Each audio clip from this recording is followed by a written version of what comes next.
بسم اللہ الرحمن الرحیم۔ السلام علیکم ورحمۃ اللہ وبرکاتہ۔ میں ہوں عمر فاروق اور ہمارا چینل رد حنفیت میں ایک بار پھر آپ سب کو خوش آمدید کہتا ہوں۔ اس سے پہلے تقریباً میں نے 5 ویڈیوز بنائی ہیں اور آج ہماری ویڈیو نمبر 6 ہوگی۔ نمبرنگ کا سلسلہ اس لیے شروع کر رہا ہوں تاکہ کسی بھائی کو باقی ویڈیوز بھی دیکھنی ہو تو وہ بھی دیکھ سکے اور اس کو یہ بھی پتہ چل سکے کہ سلسلہ وار ویڈیو کس طرح چل رہی ہے اور وہ کون سی ویڈیو دیکھ رہا ہے۔ اور اس سے پہلے ایک ویڈیو بنائی تھی میں نے جس میں یہ بتایا گیا تھا کہ دیوبند کے ایک بہت بڑے مولوی حاجی امداد اللہ مہاجر مکی نے اپنی کتاب میں اللہ بننے کا طریقہ بتا دیا۔ تو آج ہم جس ٹاپک پہ بات کریں گے اور آج جو میں آپ کو بتانا چاہتا ہوں وہ بھی اسی طرح دیوبندیوں کے جو اکابرین ہیں، جو دیوبندیوں کے بڑے ہیں، جو حنفیت کو سپورٹ کرنے میں سب سے آگے لوگ ہیں، ان میں سے ایک نامی شخص جس کا نام بہت ہی بڑا ہے، جس کا نام ہے حکیم الامت مجد الملت حضرت مولانا اشرف علی تھانوی صاحب۔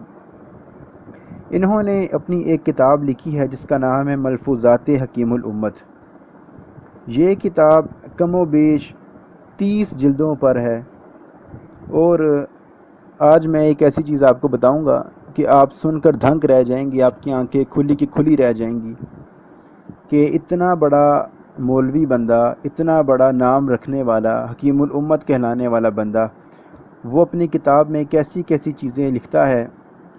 تو یہی کتاب اس کی ملفوظات حکیم الامت، اس کی جلد نمبر 15 ہے اور جلد نمبر 15 کا صفحہ نمبر 182 ہے۔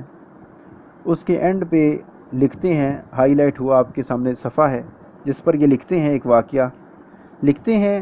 ایک شخص مولانا شاہ عبد العزیز صاحب رحمۃ اللہ علیہ کے پاس روتے ہوئے آئے۔ حضرت نے فرمایا کیا بات ہے؟ اس نے کہا میں نے ایسا خواب دیکھا ہے کہ مجھے اندیشہ ہے کہ میرا ایمان نہ جاتا رہے۔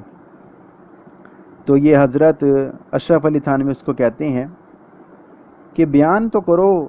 ان صاحب نے کہا میں نے دیکھا ہے کہ قرآن مجید پر پیشاب کر رہا ہوں۔ تو آگے سے حضرت صاحب یہ خواب سن کر کہتے ہیں، حضرت نے فرمایا یہ تو بہت اچھا خواب ہے، تمہارے لڑکا پیدا ہوگا اور حافظ ہوگا۔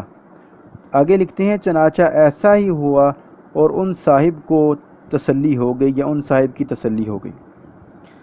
لیجئے ناظرین، اب آپ نے دیکھا کہ حضرت صاحب، ایک تو اس بندے نے اتنا برا خواب دیکھا اور حضرت صاحب یہ کہنے کے بجائے کہ تم نے برا خواب دیکھا ہے، اس خواب کی تعبیر یہ بتا رہے ہیں کہ یہ تو بہت ہی اچھا خواب ہے، تمہارے لڑکا پیدا ہوگا اور وہ بھی حافظ ہوگا۔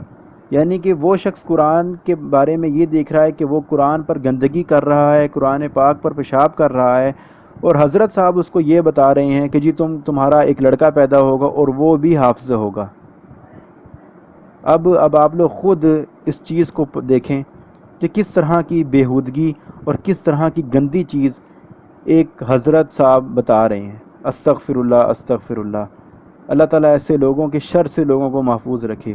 اتنی حیرانگی ہوتی ہے یہ حنفی لوگوں پر جو کہ اندھے مقلد بنے ہوئے ہیں کہ یہ لوگ کس طرح اپنے اکابرین کو مانتے ہیں۔ میں انشاءاللہ آنے والی ویڈیو میں بھی بتاؤں گا کہ ان لوگوں نے کس طرح نبی کو پیچھے چھوڑ کر اپنے اکابرین کو آگے لے کر آئے ہیں اور اپنے اکابرین کو یہ نبی صلی اللہ علیہ وآلہ وسلم کی ذات سے بڑھا کر پیش کرتے ہیں اور نبی صلی اللہ علیہ وآلہ وسلم کے فرامین کے سامنے، نبی صلی اللہ علیہ وسلم کی احادیث کے سامنے یہ اپنے فرامین کو رکھتے ہیں۔ انشاءاللہ یہ سلسلہ جاری رہے گا۔